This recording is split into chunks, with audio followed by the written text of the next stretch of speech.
Tere päevast ja tere tulemast minu Moodle videokursusele. Ja selles videos me räägime, kuidas luua erinevaid aritmeetiliseid ülesandeid.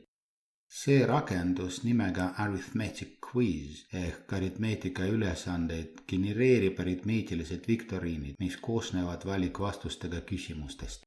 Ja näete, meil on siin korrutusülesanne, liitmisülesanne, jagamisülesanne ja lahutamisülesanne. Eriliseid ettevalmistusi polegi vaja, sellepärast et süsteem genereerib neid ülesandeid automaatselt. Vaatame, kuidas me saame seda teha.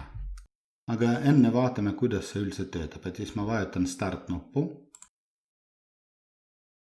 See on meil lahutusülesanne ja 73 miinus 11 annabki meile 60.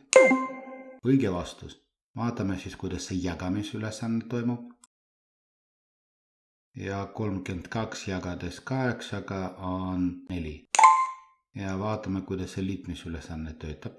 43 pluss 38, 81. Õige. Ja viimane on see korrutusülesanne. 6 korda 6, 36. Ja nüüd lähme vaatame, kuidas me saame ise sellist tüüpi luua. Ja kõigepealt, nagu tavaliselt, vajutame lisa nuppu. Siit valime Arithmetic Quiz. Anname sellele nime. Paneme siis korrutusülesanne, Multiplication Quiz.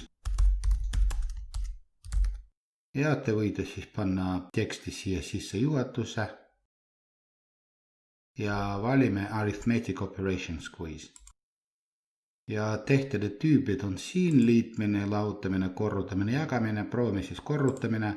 Küsimuste suurim hulk. Paneme 10. Vahet ei ole tegelikult, te võite mis tahes panna 100, 200, 300 ja ongi kõik salvesta. 4 korda 6, 24.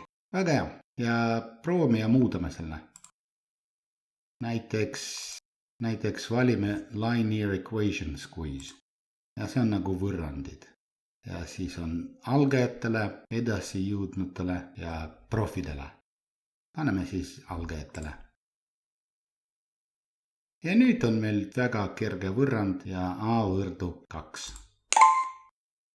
Ja tänan vaatamast, head aega!